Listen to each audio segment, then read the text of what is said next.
Okay, and in this week's podcast episode, the topic is how to navigate the emotional aspects of selling your business.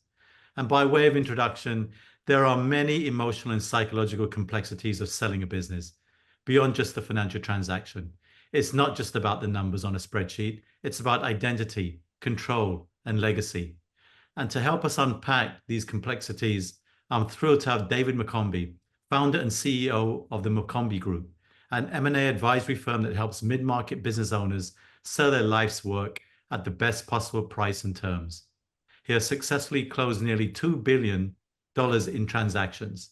David is also an author of an upcoming book called Selling Your Business with Confidence. He's an ongoing contributor to Forbes and has been profiled in the Wall Street Journal and Bloomberg. David, welcome to the show. This is fabulous. We've known each other for maybe 10 years now, and we've actually reconnected only a few months ago. I am so thrilled and proud of you, man. This is fantastic. What a life's work and a legacy to be author of a potentially a best-selling book, which I'm sure it will be. Well done, David. Yeah, thank you, Richard. I appreciate you having me, and it definitely was a real journey, completing it. Awesome. So we'll get dug in now. Let's talk about the emotional and psychological process, David. Mm-hmm. So selling a business is often an emotional roller coaster, as I said before. In your experience, David, what are the most common emotional challenges entrepreneurs face during the process? Yeah, so during the process, I think it's important to put it in context, right? What's really happening here. For most business owners, first and foremost, this is their baby. The overwhelming majority of their net worth is really wrapped up in that business. They may have personal guarantees, associated with the business. And so it's probably the largest financial transaction of their lives by an order of magnitude. And so when you combine that with things like essentially, and as you know personally, it's probably a second full-time job or maybe a third full-time job to successfully navigate a sale while also keeping the business running well during that critical time period. So you're physically exhausted. You're probably not getting a great sleep. Many people, because of the stress and also because of some of the management meetings and whatnot, maybe drinking too much and all of that. And by definition, as you go along in the process, for most people, this is the first time they've ever encountered it. So there's a lot of new things. Most buyers, when they go into formal due diligence, are going to have more of a scrutinizing tone. So the seller is placed in a position of defensiveness, which is probably not kind of natural, for them. And, another aspect that a lot of people underappreciate is they essentially are keeping a secret, which is difficult, from a lot of their closest friends and colleagues. And so walking in every day into the business and wondering whether somebody knows or not is an emotionally exhausting, thing. And, finally, when you get to the actual point of the legal negotiations, you're going to be confronted with a probably 100-page document, which for the overwhelming majority of business owners is really pure legalese, and you don't really know what it is. So you, in a lot of ways, in this process, are reliant and blind, reliant on a third-party advisor to kind of help identify the issues and to address it, right? So there's a high level of trust and that leap of faith that often needs to occur. So you put all that stuff together, and it basically is ripe for an emotional roller coaster, exhaustion, and you not being at your best in terms of, your decision making, your relationships. All those things are strained because of all these things that are, coming together at the same time. And, what are some of the emotions that are, driving? To be quite honest, it can be the full spectrum. It can be from greed. Am I selling for too little? And, do I really want to do this? To the other extreme, which is I uh, I'm worrying whether this thing will go through. And, you know, a lot of times just wanting to get it over with, just, you know, out of exhaustion. So, you know, it's easy for us when you're not in the frying pan to talk about it rationally and to say this is appropriate and this is not. But the reality is that every seller and every one of us are human beings, and we're impacted by that, you know, by that environment. Got it. All right, Dave. So let's go a little bit more deep on the follow-up, right? So how do Sure. these emotions influence their decision making, and what strategies do you use to help them stay grounded, David? So I guess I'll point out one that I see relatively frequently, and it's you know, a lot of business owners, when things start really getting real, you know, often probably subconsciously self-sabotage. What I mean by that is they're doing things which are counter to what their stated interests were at the beginning. How does it manifest? It manifests by people, you know, taking a really hard stance on something which is relatively inconsequential. It manifests itself in somebody wanting to change the terms in the middle of doing a transaction. And, you know, often they catch a glimpse of what the future is going to look like, because you have to remember that a sale is not just a financial transaction. It's also a personal transition. You know, for most, I guess for all, things will be different, right? But for most, they will be substantially different in terms of them, you know, perhaps leaving the company, right? And having that new future of, you know, what are they going to do with themselves? And how will their identity and a sense of purpose and all those things, how will they be, you know, impacted? So, you know, it's not uncommon for that to crop up, particularly right before signing the letter of intent, and often right when the purchase agreement is starting to, you know, fully come together. And so what we have done is we call it out ahead of the process before we even start going to market and saying, hey, this is something that could happen to you and you need to be on the lookout for it. Because if we brought it up in the actual middle without, you know, previewing it ahead of time, I don't think it would have been, you know, as well received. And but when you say, hey, remember what we talked about 6 months ago, where this might occur, this is something of which we need to take a step back and really understand what's underlying this, right? And when you see somebody that is taking a really hard line stance on something that seems disproportional to the issue, there's always some other deeper issue that's kind of down there deeper. And so, you know, ultimately requires patience, and developing and investing in the relationship with the client so that you can have that candid conversation, you know, during the process. You know, going back to the decision making, that you're not at your best, that is where your, you know, advisors really add value, right? They help you with from a position of experience, but they also help you, you know, save yourself from yourself sometimes, right? And identify some blind spots that will help you achieve your ultimate objective in the transaction. This is great, David. So now we're going down into deeper realms now, and I love this conversation. We're certainly not therapists or psychologists, but this is an important part because you mentioned saboteurs, right? Usually based out of fear and blind spots, all right? If you, in your experience, if you had to categorize, you know, for the audience, particularly so they can be self-aware of these type of saboteurs that usually take it, whether it's control, you know, um, you know, not pleaser, I would say perfectionism, perhaps, right? Stickler, perfectionism, hyper rational, hyper analytical. What are some of the most prominent saboteurs you see when an entrepreneur is looking to sell a business in that time period? You know, from my vantage point, it typically is um, with a relatively big shift, focusing and taking a very hard line on specific topics, and often specific topics of which, you know, they don't necessarily have prior experience with. But they're clearly using it as a, and it might be subconscious, but they're using it as a tool to kind of delay the conversation and delay, what's progressing along. That's been my experience. By and large, whether somebody is big picture or in the weeds, when you're doing a transaction, your advisors are going to force you to get involved, very deeply with, a lot of the details.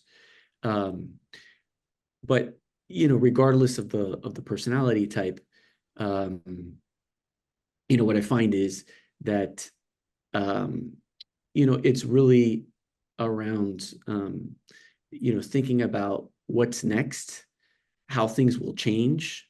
And, most entrepreneurs go through, and it's an asset. They put their head down, they grind, they do really well. But just like many don't prepare their business ahead of time for selling, most of the time they haven't mentally thought through, okay, what do I really want to do with the rest of my life? What excites me?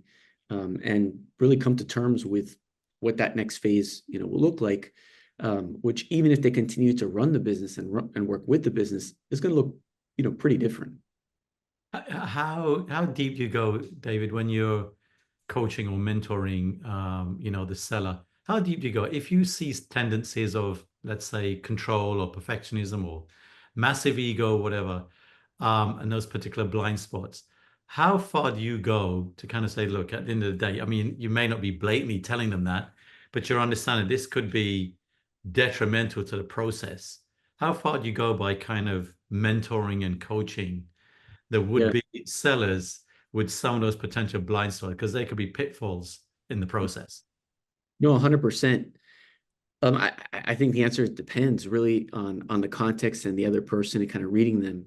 Luckily, we work in teams, and so one of my teammates, John Chung, is probably one of the most psychologically astute individuals that I know.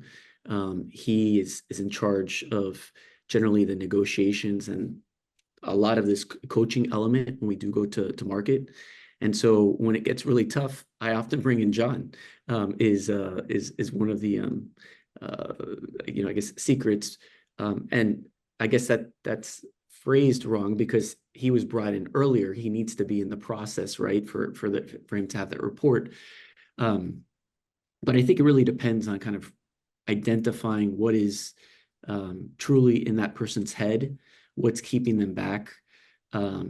Because, if you think about, you try to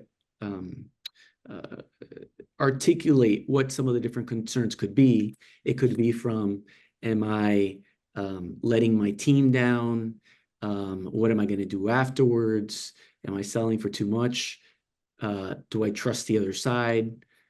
Do I trust my advisors, right? And so all these things are often unspoken, but they're in their head, right? And so investing in the relationship and trying to get them to, to talk is half the battle. Understood. All right. Excellent. I love that. Okay. Let's go to a couple of case studies in this conversation. Can you share a specific story where the emotional aspect of selling played a bigger role than anticipated? And how was that handled? Yeah. So, in particular, we did have a client that went through the process, went through management meetings, signed the letter of intent, went through due diligence, and ultimately, right before,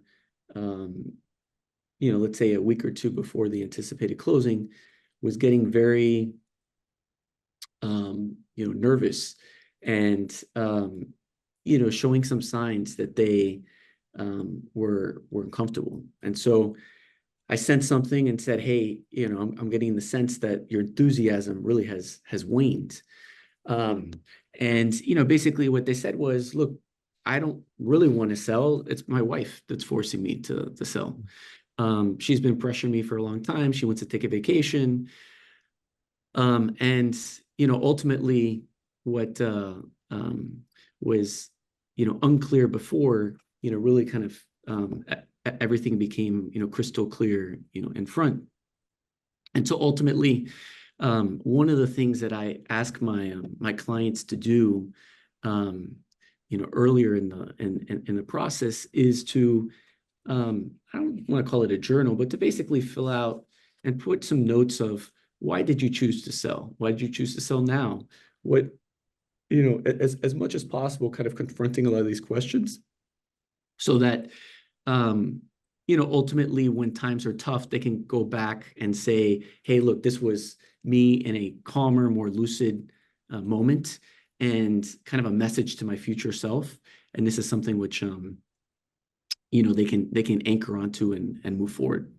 And so, specifically in that situation, one of the impetus to sell was really around them getting older, their health, and be able to share as much time as possible with some of their loved ones. And so, bringing it back to what at least initially they said it was important, we wanted them to have some time to digest. We don't want them to feel pressured. At the end of the day,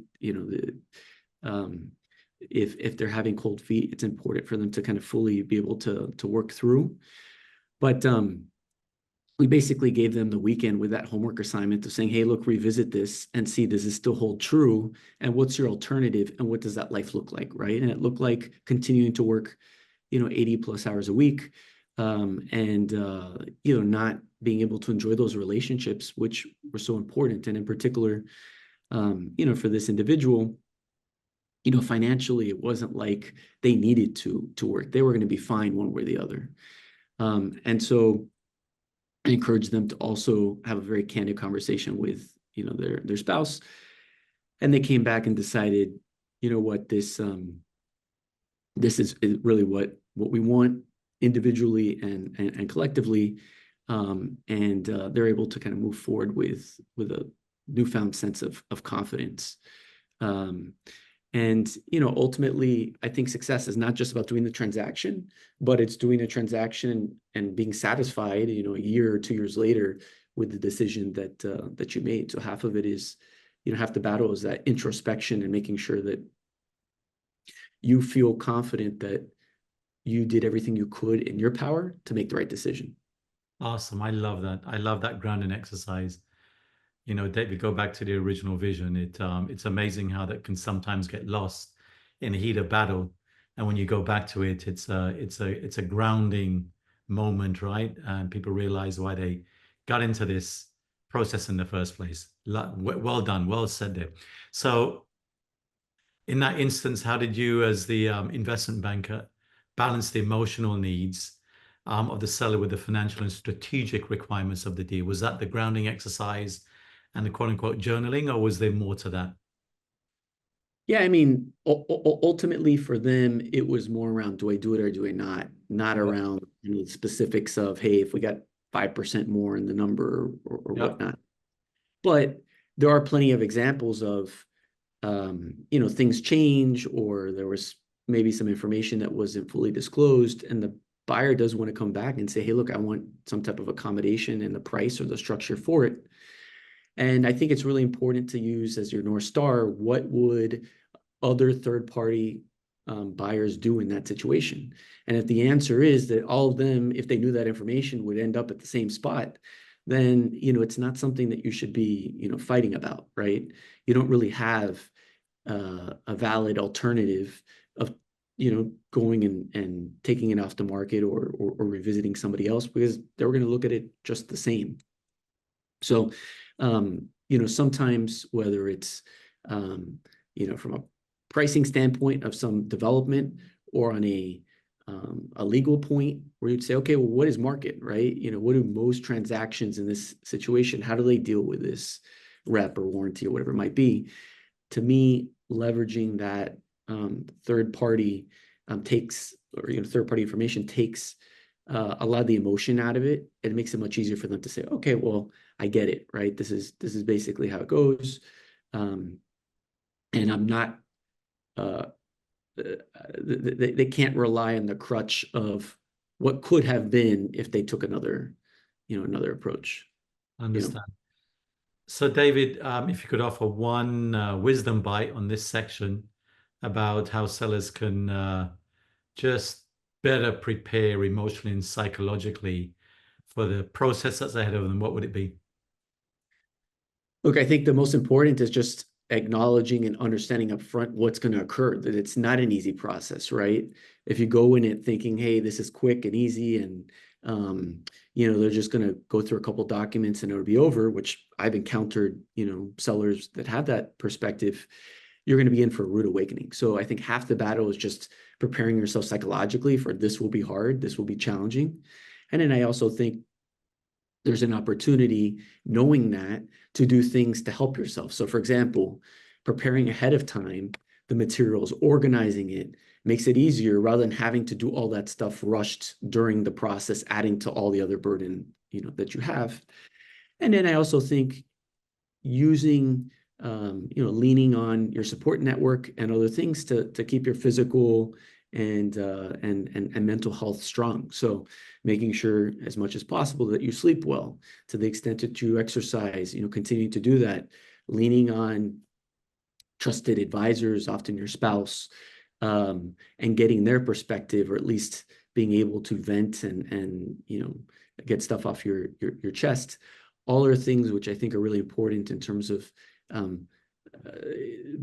slightly turning the release valve to let some of the air, out. I think it becomes very challenging and damaging, quite frankly, when it's somebody that holds it all in, and then all of a sudden, says, I can't take it anymore, right? And that's not in their best interest, right? Because they spend a lot of time and energy going through this, and money.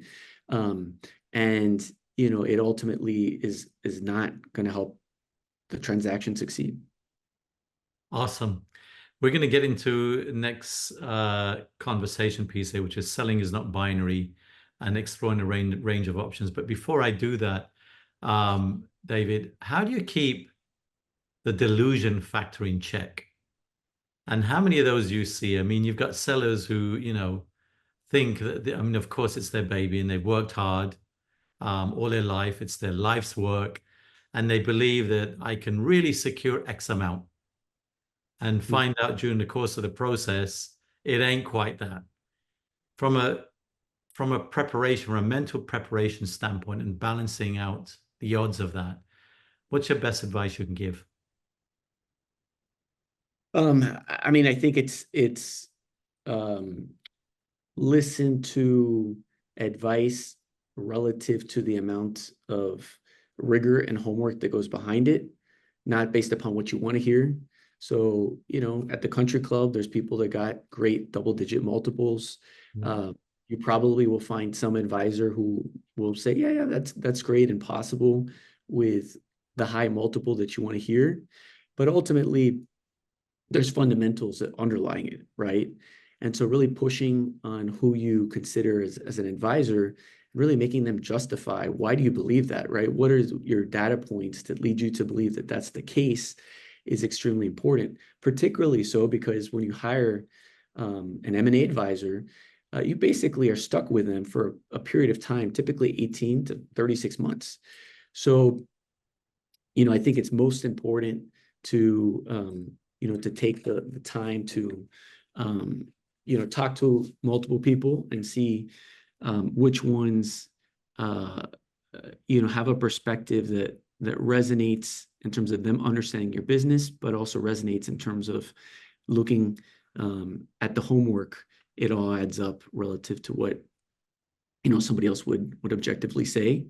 The other thing I guess I would say is, ultimately, this doesn't apply to large differences, but for most transactions, given the underlying rationale for selling or whatever the underlying fundamentals, a difference in price of a nominal difference in price really should not be changing whether somebody decides that this is a good deal to do or not, right? If it's a huge difference, okay, different story. But fundamentally, if you look at it from a buyer standpoint and say, 5 years in the future, was it successful or not? Whether they paid a little bit more or less for the business is less important than did they buy the right business. Similarly, from a seller's standpoint, whether you take, you really want 100, but you're taking 93, really doesn't change the underlying fundamentals of, yes, selling is the right decision. And of course, you want the highest, number and outcome, but rigidly anchoring onto some number may not necessarily be in your broader, best interest. And that's, also where I think it's important to take that step back and say, okay, why are we selling? What's the underlying motivation? And how does this fit within that broader context? Awesome. Love that, David. Thank you. So many people think that selling a business is a binary decision. You either sell or you don't. But the reality is, David, there's a range of options. Can you explain some of the alternatives that entrepreneurs should consider? Sure. So I think that, ultimately there's a lot of assumptions when people talk about selling their business. They think that they have to retire. They think that they're selling, all of it.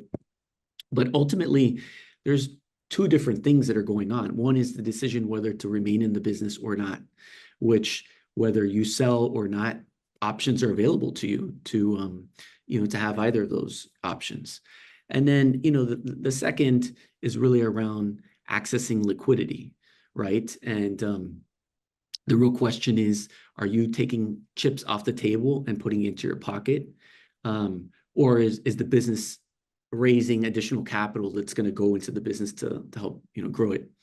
And so, fundamentally, what does that mean? It means that there's a lot of different permutations other than a straight sale that somebody could have. Giving two pretty common, alternatives. One is that you'll find a fact pattern of somebody that says, I don't want to retire. In fact, I want to double down. But at the same time, I want to secure my family's future. I have enough if I were to sell whatever amount today that my family could be financially independent and set. And for a lot of those people, their mindset is, God forbid something were to happen, how foolish would I feel and kind of financially irresponsible that I didn't take chips off the table to protect them in that, unforeseen circumstance.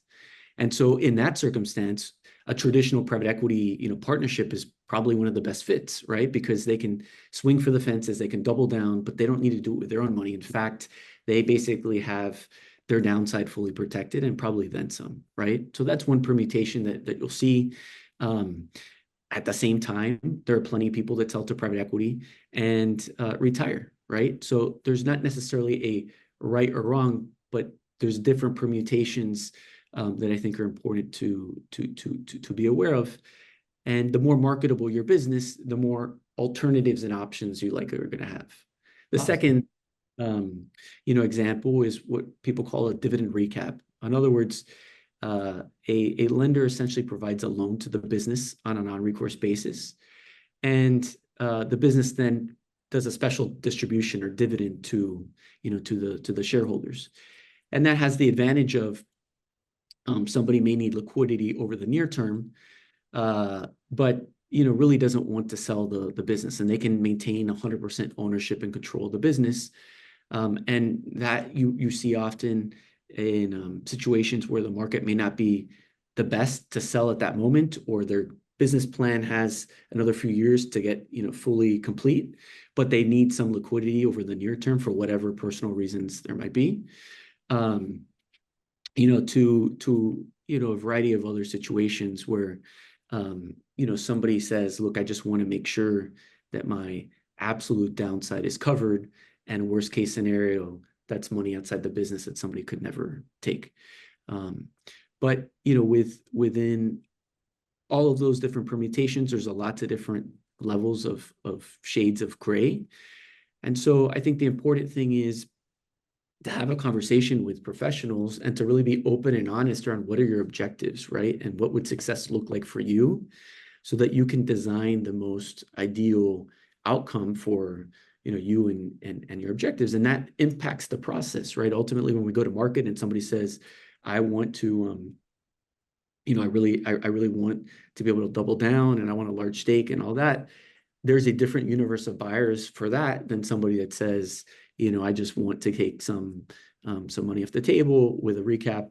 And very different in terms of what is the process and what's the right answer, for them. And sometimes what we find is people are not 100% set on any particular outcome. They might be somewhere between this one and that one, but they definitely know ones that they don't want. And that's fine as well, right? When we go through the process, then we can have discussions with people that can check some of those different boxes, so that, often in the abstract, it's difficult for somebody to understand what some of these permutations mean. But when they have specific numbers and saying, well, in this situation, I'm going to have 50 million plus this, and in this situation, I'm going to have 75 million, it is easier for them to, make a, final decision of what's the right solution for them and their family and business. Right. And so you touched on a couple of points. This is a great segment here. I love this, David. So what are the key factors that entrepreneurs should assess when determining the best exit strategy in their specific situation? Just a few more kind of specific factors they should be considering. So look, I think first and foremost, when you talk about minority investment, or if you talk about a private equity partnership, there should be a greater emphasis on governance and who your partner is. So taking a step back, in any transaction, pretty much in terms of a middle market transaction, it's very rare, like a real estate transaction, where you get all of your cash upfront. You most of the time are going to have some type of ongoing operational and financial ties with the buyer. Yeah. In particular, when you have a significant amount of skin in the game, you're going to continue running the business. Then I think there are other factors that should take disproportionate importance. Things like, do I trust this other side? Do I trust that they'll honor the earnout? Do I think that they can add value to this, to this situation? And those are all things that I think are really important.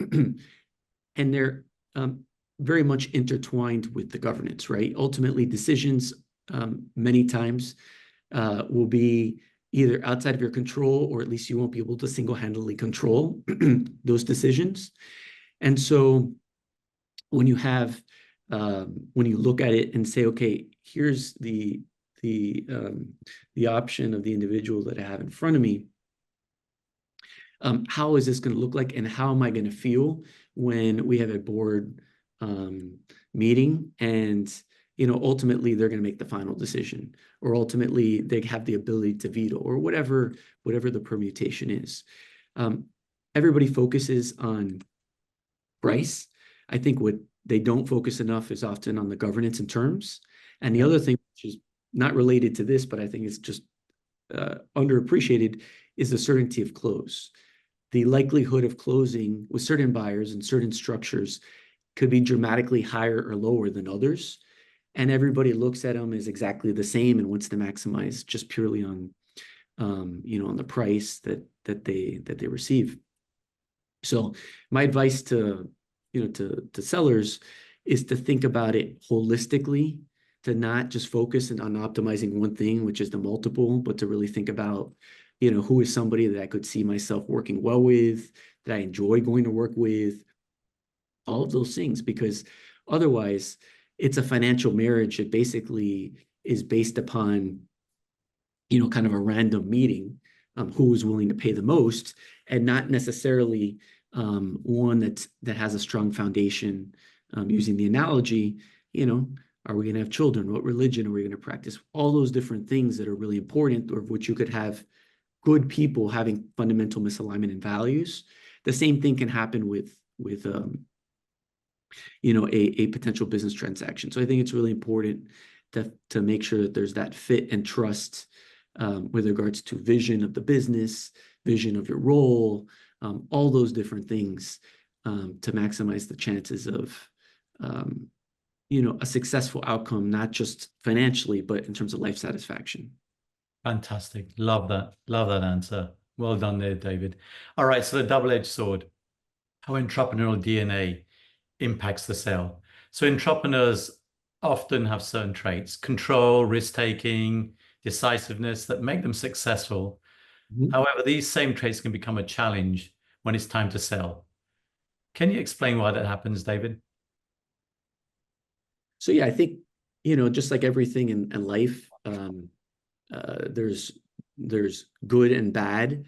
Nothing inherently in and of itself is good, or I guess everything in moderation is probably a better way of saying it. So the DNA of the DNA of an entrepreneur that made them successful has a lot of attributes that hurt them during the sales process. One of them that I find is really a bias towards action and a sense of urgency, right? That's great to build a business. It's great to drive and to inspire people. But when you're in the middle of a transaction, actually strategic pauses in timing, strategically delaying discussions, because you got to think about what uh, sense of urgency might communicate to the other side. These are all things of which that same behavior is completely at odds. And I can tell you, having done this, for a while, that almost every entrepreneur wants to artificially speed up the process, whether it's going to market and saying, hey, we don't have everything, but let's just go now, or whether it's just around getting clarity. And I get it. It's a universal human bias, if you will, or challenge around ambiguity aversion. People would often rather have a known negative outcome than uncertainty with that same outcome and a good one, but they just want closure and clarity. I get it. I am an entrepreneur myself. I have a lot of these attributes, but I think that's one of the reasons why it's so important to have a third party M&A advisor, because they provide an insulation and can have those negotiations and discussions without conveying that sense of enthusiasm and urgency. Because at the end of the day, no matter how good of a poker face you have, your behaviors, your cadence of communications, all those things are revealing information, whether you realize it or not, to the buyer. Some other things that I think are similar. Ultimately, there's often a dislike of hierarchy and bureaucracy. Many times entrepreneurs were unemployable in the first place and decided to build their own business to kind of build the job for them. And so I guess this is a little bit more pre-transaction, but you'll often find that they'll bring in people to help them professionalize the business, institutionalize the business, and get it so that it can transition best. And yet there's this conflict of wanting to fight against it, because rules and administration and institutionalization are kind of what they've been rebelling against, a big portion of their life. Another element is, almost every entrepreneur that I find tends to be very passionate. Often they're very authentic people. They kind of say what's on their mind, and they're not beating around the bush. And that's I think an asset in terms of getting people to trust you, to follow you, but it also can manifest itself in terms of being highly emotional in the negotiations, right? And ultimately, emotions, we can't get past them. They're in everything that we do as humans, but their interplay while you're trying to negotiate is almost always going to be, a potential negative, right? Your objective during this, other than who is the right fit in your heart of hearts as a partner, is really to try to analyze the situation as coldly and unemotionally as possible. An example is, something comes up, particularly towards the end. It may be a relatively small amount. We're talking about, less than 0.5%, but out of principle, or out of, feeling that, for whatever reason during the prior negotiations that you're entitled to it, you reject something, very, very quickly, rather than really thinking about it, weighing it. And so, ultimately, all of those are elements, but, there's others. For example, most entrepreneurs are frugal. They made their business by, being efficient, by figuring things out, and that ultimately lulls them into um, a sense of safety, that they are equipped to go through the process and sell the business themselves, even though all the data indicates that that's not the best option. So there's a lot of different factors of which you'd say, like, yeah, this really helped them in this realm, but is really not necessarily the best in what we're trying to achieve during the actual transaction. So how do you coach an entrepreneur who's used to being in control, David, when they suddenly now have to step back? Yeah, look, I think it's a balance. There's no easy solution. You've got some wide range of personalities, but from my experience, I think it's important to help early on express these different things so that they can at least see um, the biases or the tendencies in effect. Um, we talk about in corporate finance, you talk about, there being cognitive biases, right? And as a human, it's almost impossible not to fall into them. In fact, professionals also have cognitive biases. But the best defense and the only defense is often to be aware of it, to be extra discerning, and to kind of look inside and say, is this potentially impacting me or not? And I think it also requires that investment in the relationship where the client feels 100% confident that I have their best interests at heart, and I can deliver a message which is not, um, exactly what they want to hear, but is saying, hey, objectively, from what I'm seeing, this is not consistent with everything that we talked about, right? But that's something that really can't just be dropped at the end. It needs to be through kind of continuous relationship building where they feel that it's not something that's just expedient, because there are plenty of times, particularly once the letter of intent has been signed and it's more in the hand of the lawyers, where it's just easy to say, yeah, accept whatever is there, or that's reasonable. And I think it's really important um, to have the client feel that your goal is to do the absolute best. We have internally, our North Star is, how do we advise our own family's business? So it doesn't mean that in some situations of closing the transaction, the right answer is we need to accept a discount or a change in structure or whatever it is. It just means that you need to think about it in the totality of what's best for that, um, for that individual. And, a lot of it comes down to making them feel informed to be able to make the decision themselves. Because at the end of the day, they're the ones that are going to live with the consequences of that decision. Absolutely. So, David, another case study here. So, would you have an example where an entrepreneur's strong-willed nature made the process more challenging, and how you help guide them to a successful outcome? Yeah, definitely have plenty, because I don't think that many entrepreneurs become that successful without having some strong personality, right? I Yes. think Yep. uh, it's a blessing and a curse, right? And you can talk to their spouse or families, and they can probably affirm a lot of that. Um, Ultimately, I'll give you a story. The entrepreneur, ultimately wanted to, um, we already signed the letter of intent going towards closing, and really wanted um, to change the structure from what was originally in the letter of intent, because what he saw from the some of the interactions, particularly during diligence, which he felt kind of scrutinizing and felt a little bit defensive, and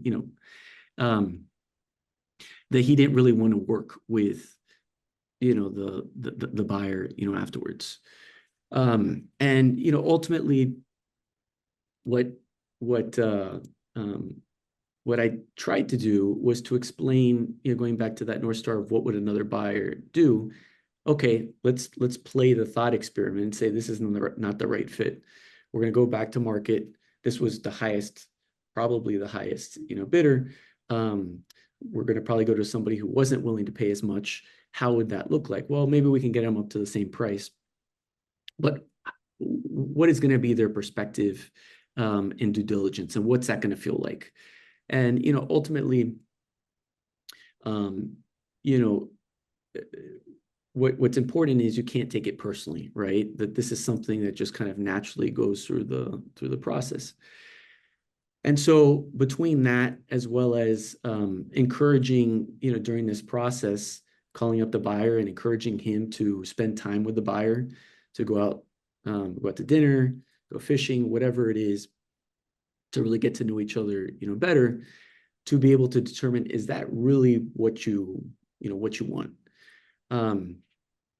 And so, ultimately, after all of this, decided that, they were less comfortable than what they thought before, and they decided that this was not the right transaction to pursue. And, for them, that's the right answer, right? For me, as an advisor, it's not to get the deal done no matter what. It's to help provide the information so that they can make an informed decision. And sometimes that means that, this specific transaction is not the right fit, and we'll regroup and, go at it again. But at least making that decision with a set of facts, right? And not, some type of fantasy of, oh, well, everybody else is going to be a lot easier, and it's going to be a simple process, and we're going to be best friends. Maybe, but, most likely that's not gonna be the case. But, ultimately, we did help them, find the right, partner.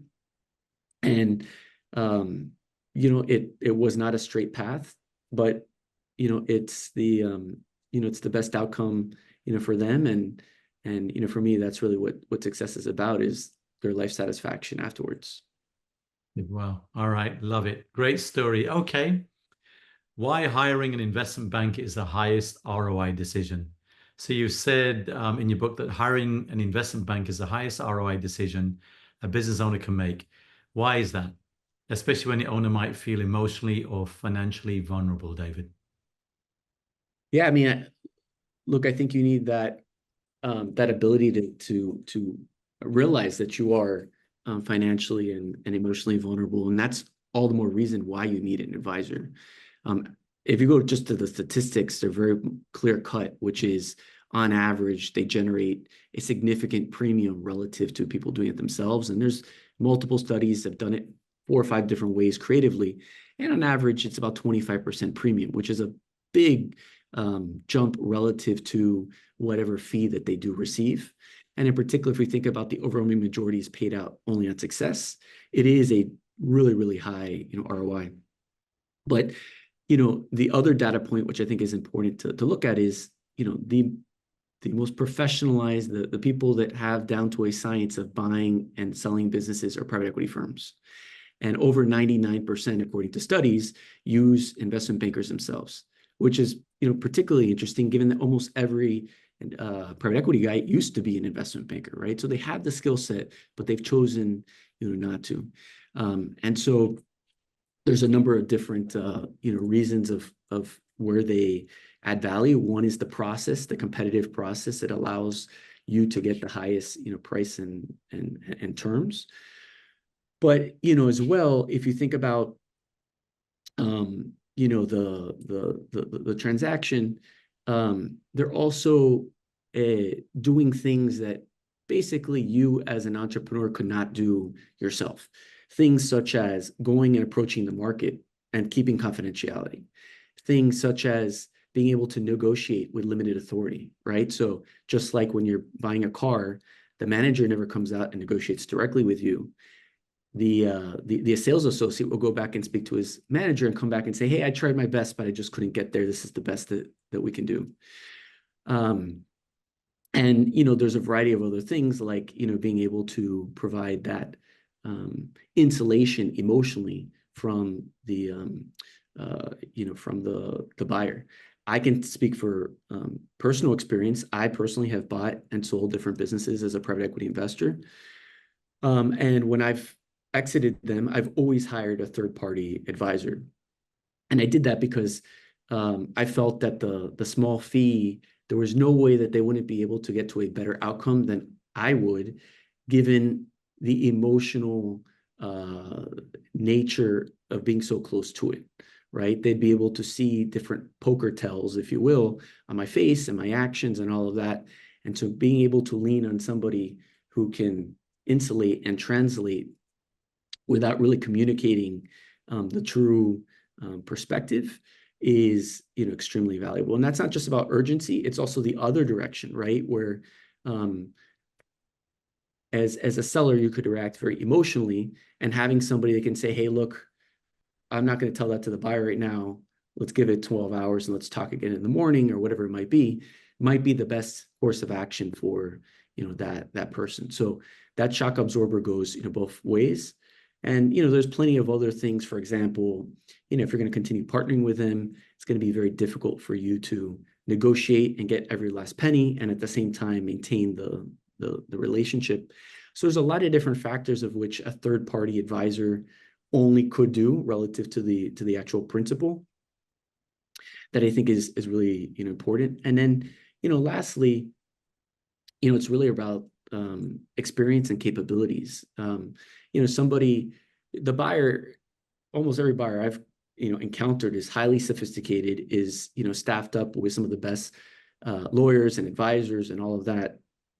And so it's just delusional to think that you can basically go through without a correspondingly equipped team on your side. It'd be the equivalent of the Olympics just finished, but thinking, hey, I've never thrown the javelin in my life, but I probably could get in the top 10 my first time doing it. Is it possible? Yes. But is it likely? Most likely not, right? And so having the benefit of experience, the context of what's reasonable, what's not, what's market, all those different things. And lastly, the ability to provide that one-on-one coaching and advice to that person as a human, as they're dealing with that challenging journey, are all things which I think are very unique, that really require a third party to do. The last thing is, it's pretty unsexy, but it takes over 1,000 hours on average to sell middle market business from the advisor standpoint. If it's somebody who's never done it before, I would probably think they'd need to spend even more time than that. So anything that you can do to outsource and focus on running the business is really important, because your most important time of getting the best numbers in your life are during that critical phase of going to sell. And so there's also a lot of value of having people that can take care of the numerous repeat conversations and all the minutia and details, so that you can focus on running the business. There's already going to be plenty of burden on your time as a business owner, but the opportunity cost of every hour that can be taken, of work that can be taken off your plate is significantly greater. And it's a major distraction, to say this. I've been multiple rounds of exits and so forth. It's a major distraction. And as you get closer to the finish line, what you don't want is a slump in your business results, right? Particularly relative to plans and forecasts. So no, 100%. So David, so what are the biggest misconceptions that entrepreneurs have about working with an investment banker? I mean, I think some view the role and value purely from a transactional standpoint, which is they bring buyers to the table and they say, we already have a buyer and I'll just negotiate and that's it. I think what they fail to realize is,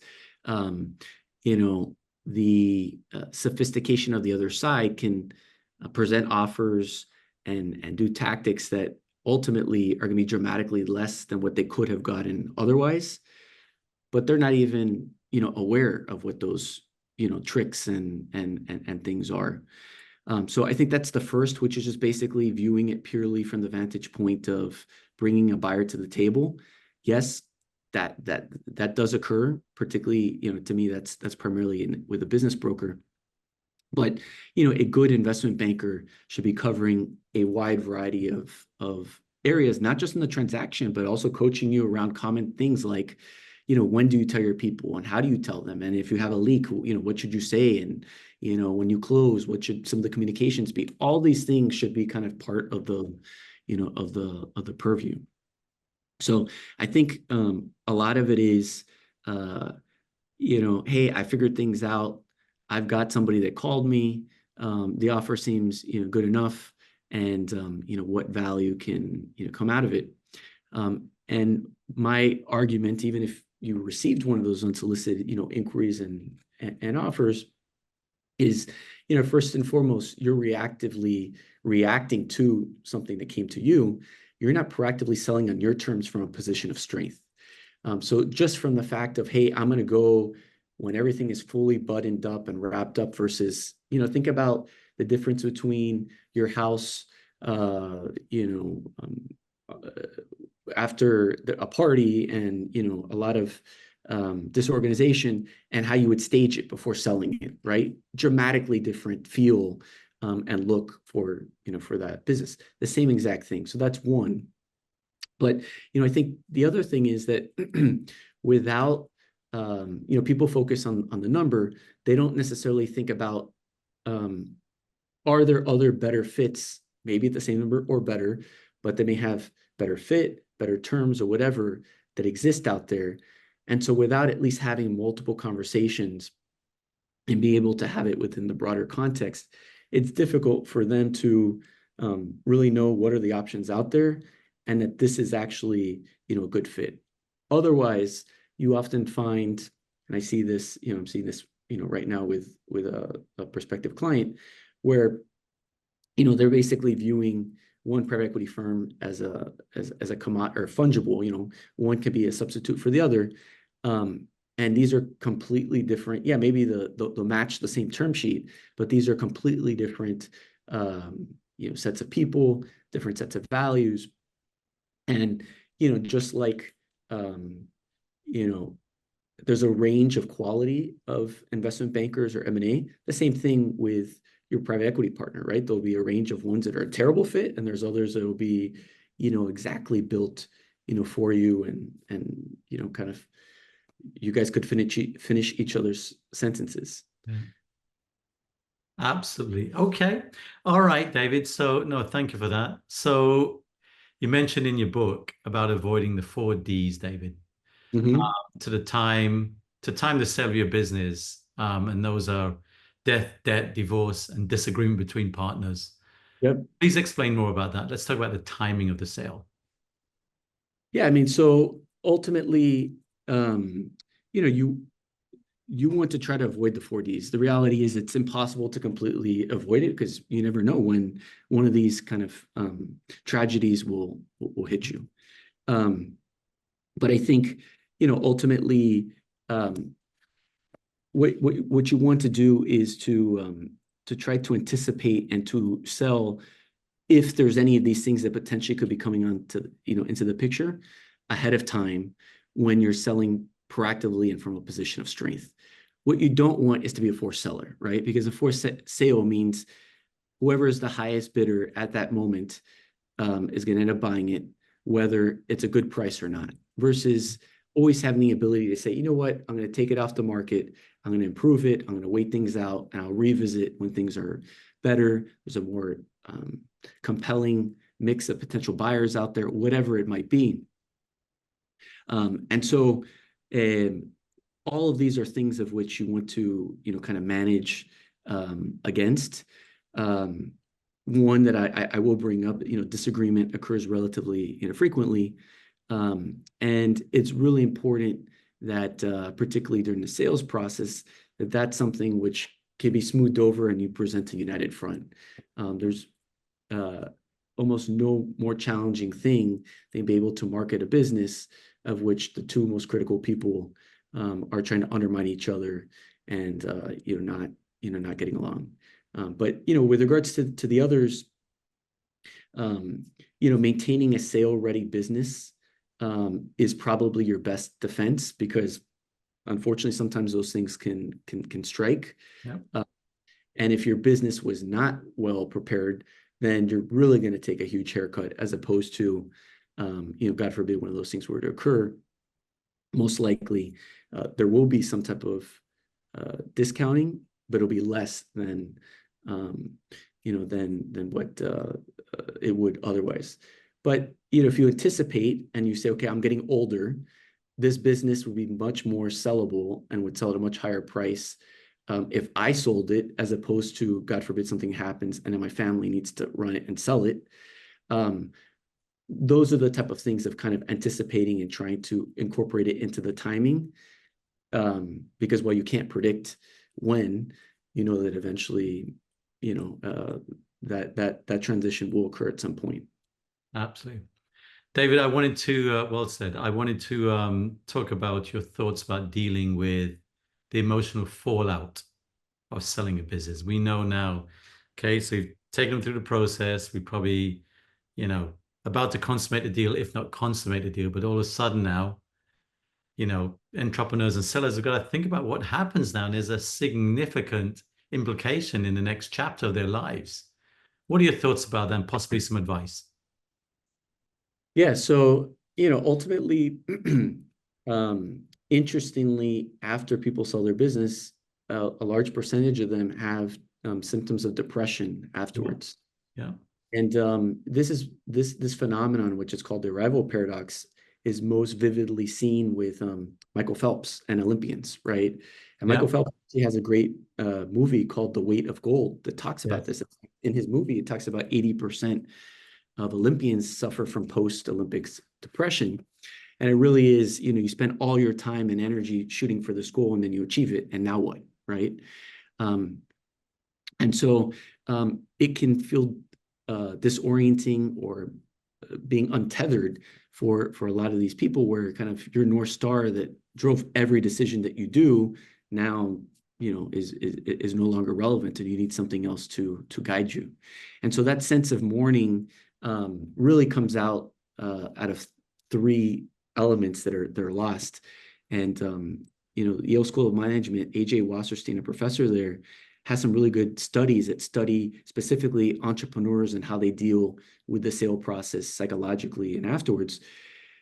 And there's a common set of patterns for these type A individuals, and the three things that he articulates get lost are a loss of identity.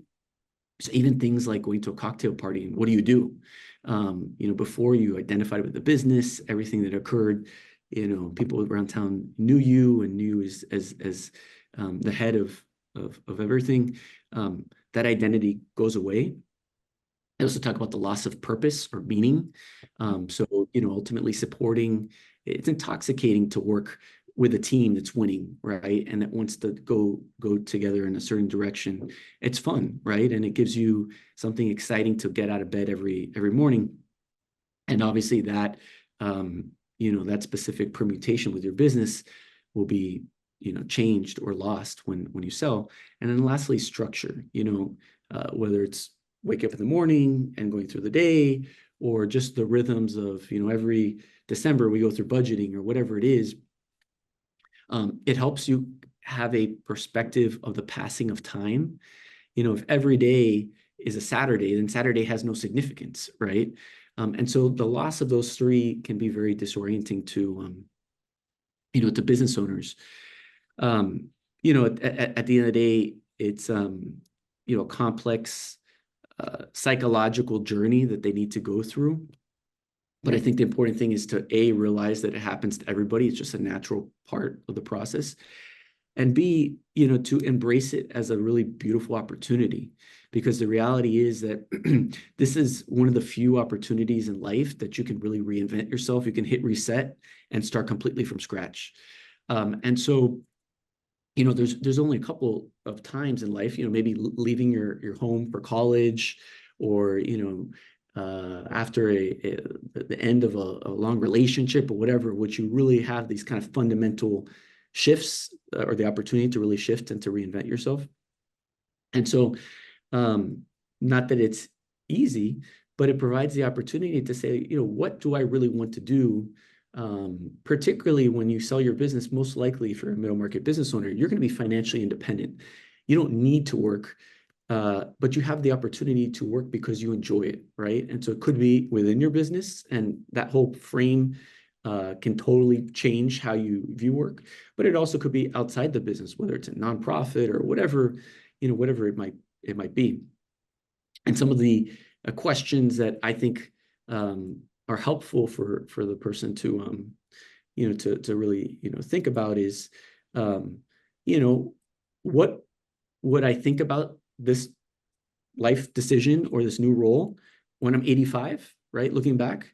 And conversely, how would my 12-year-old self view that decision? Right? And what did they really want? And what you're really trying to get to is what is that essence that's stripped of all expectation and all these things that through responsibilities and everything you may have accumulated, but you have a wonderful luxury that very few people have, which is the ability to do it purely because you choose to, not because you have to for some sense of obligation. So not downplaying its challenge, because there are a number of business owners that really struggle going through that period. Most figure out and reinvent themselves just fine. But I think if they were to go through that process more constructively and embrace it, it really is a really cool opportunity that that you have. And as you said, there's a reinvention process and to plan for it as well. If it's something that you're going to sell, and what you touch on is such a critical point, David, really well said. Happiness could be one thing, but fulfillment is another, right? And to be able to get out of bed and really do what you want to do is key, all right, in that second chapter of life. And that's, as you said, that's when, I've heard many business owners who are, tremendously wealthy, their purpose is not there, and then things start to go awry. So really well said, David. Thank you. All right, so we get into the final stretch now, David.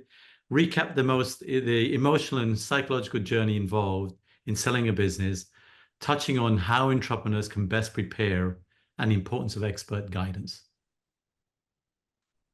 So, I think it's important just to be aware of what the journey is going to entail. It'll significantly reduce anxiety. And it's the reason I wrote the book, was really so that people know what to expect. It won't make it any easier, but at least what could happen and reduce some of the fear associated with that. And so I think what one of the takeaways is really preparing yourself ahead of time, taking that time, whether it's emotionally and thinking about what's afterwards, preparing your business. A ounce of prevention is worth a pound of cure, right? And so going through that methodically is very valuable. You think about the ROI of improving your business and getting yourself ready for the transaction is some of the most valuable hours that you could spend of your time. Lastly, I think it's very important to be realistic and to realize that this is not your expertise. You're really good at running your business, but you're not an expert of transacting, and to surround yourself with the best experts for you. And ultimately, that's a personal decision that you'll have a good feel as you engage with them. But whether you go with me or somebody else, I think it's a huge mistake to not have good advisors by your side. Wonderful. All right, so final question, parting advice. You've written a book, you've had 2 decades of tremendous accomplishments, David. Some very significant successes. So when you put the pen down on the book, for any entrepreneur listening who might be considering selling their business, what's the one piece of advice you'd give to them today? Yeah, I think it's ultimately reverse engineering. So basically using what is probably best described as one of the core private equity toolkits, right? Which is saying, okay, I want to sell at some point. These are the characteristics of what is most sellable and where I want to be. I want to be at 5 million EBITDA or whatever it is when I go to market. And and then working backwards to build an actionable roadmap that gets you from point A to point B.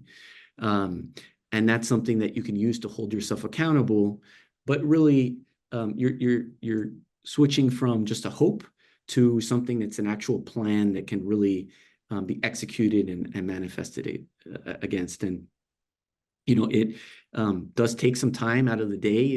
There's always day-to-day fires, but the highest return on your time is thinking about that so that you can then prioritize your time accordingly. Because I see so many business owners that put aside, sometimes the poor decisions around whether to get an advisor or not. They often make poor decisions of how they allocate their time. So they'll spend, hours to save $20, and yet they could have spent those hours in terms of re-engineering their business or doing some different things that would have generated, significantly higher amounts, right? So taking that time to really come up with that game plan of getting from point A to point B, and maximizing the sellability so you can sell on your terms from a position of strength, I think is, one of the most, one of the best decisions that you can make as an entrepreneur. And I know it doesn't come easy because of the fires that present themselves, but even if you need to hire outside advisors or whatever, getting it done is almost always, hugely worth it. David, this has been tremendous. Thank you so much. I mean, just the whole topic around how to navigate the emotional aspects of selling your business. I mean, we often think of, it's a financial transaction, but, that financial outcome can significantly go up or down, or maybe doesn't happen based on that emotional, sometimes roller coaster of selling your business. So well done on publishing a new book and selling your business with confidence. This is superb, David. I can't express enough about this is a financial acumen video and podcast series, but this deserves also a place on a leadership podcast as well. So you may be featured on two of them, quite frankly. This is fantastic. And not to be minimized at all in terms of those emotional aspects. Critically important, as important as the blocking and tackling and financial structuring and legal structuring, all that kind of good stuff. But thank you. Tremendous wisdom bites, David. And good luck with the book and the launch. And I'm sure it's going to be a wild success. Thank you. Thank you, Richard. All the very best to you. Yeah, likewise.